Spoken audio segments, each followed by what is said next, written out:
YouTube! Welcome back to another video. Today we are going to be talking about Season 18 prep. This is the first in a very small series of videos that we're going to be doing on prepping for Season 18. So like I said, today we're going to be talking about bounties, and the thing is, I think way too many people make this way more complicated than it needs to be.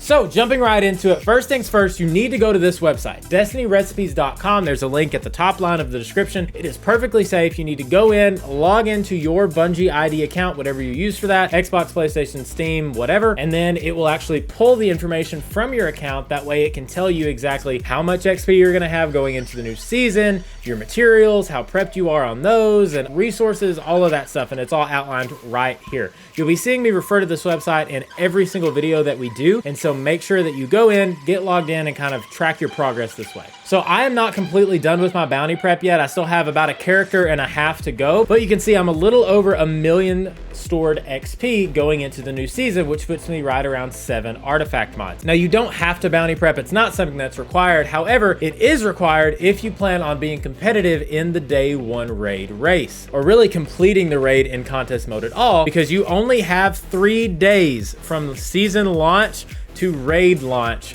this season. So in order to really be as effective as possible, you're going to want access to those column 4 and 5 artifact mods in this season's artifact. We all saw how powerful things like volatile flow, particle deconstruction, and classy restoration this season have been. And so you know those things are going to go absolutely crazy in Arc 3.0. So real quick, it also shows you if you have the season pass boost, if you have the ghost shell mod on, and if you're well rested, which you will be for the first 5 ranks. And so keep those things in mind as you're looking at this. If you have the season pass purchased, then you get that bonus. Make sure you get your ghost shell on, and we'll talk about that later. But yes, use this website, guys. I promise you, it is the #1 resource when going into a new season. So like I said, guys, I think a lot of people really get this bounty hoarding thing twisted. It's not complicated. You don't even need to know all the math behind it. The deal is you want to maximize your weekly bounties on every character first, then your dailies, and don't worry about the repeatable seasonal or 801 bounties. It really is that simple. All you really need to know is what the sources for those bounties are. So let's talk weeklies first, because you want to make sure you get as many of these done as possible. Now you only have 10 days or so as we're recording this video, so you want to make sure to go ahead and get on this weekend if you can before the last week reset and grab as many of these as possible.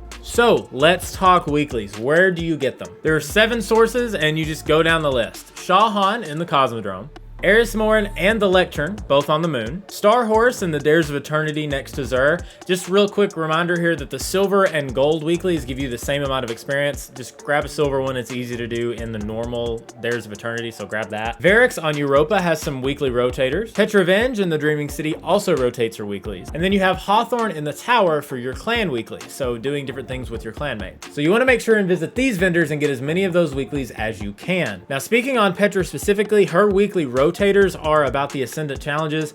Feel free to go grab those and then just find them on YouTube. They're super easy to do. So after weeklies and you have those, all of those vendors that I just mentioned also have daily bounties. So you want to stock up on those and kind of knock 2 birds out with 1 stone there. But you also have other vendors that give daily bounties. You have destination vendors like Failsafe on Nessus, Devram K in the EDZ, and of course Finch in the Throne World. Zur in the Dares of Eternity also has daily bounties. And then you also have all of your tower vendors. So you're talking Banshee, Shax, Drifter, Saint 14, and of course, Zuzu. Guys, remember, you also only have 63 spots shared between your quests and your bounties per character. So come time, you probably want to delete some of those quests that you're not getting to or won't finish. That way you can hold as many bounties as possible. Another small tidbit of information, when you're going through your daily bounties, do your best to hold 8 Crucible, 8 Gunsmith, 8 Vanguard, and 8 Gambit bounties if you can hold all of those and get those in time.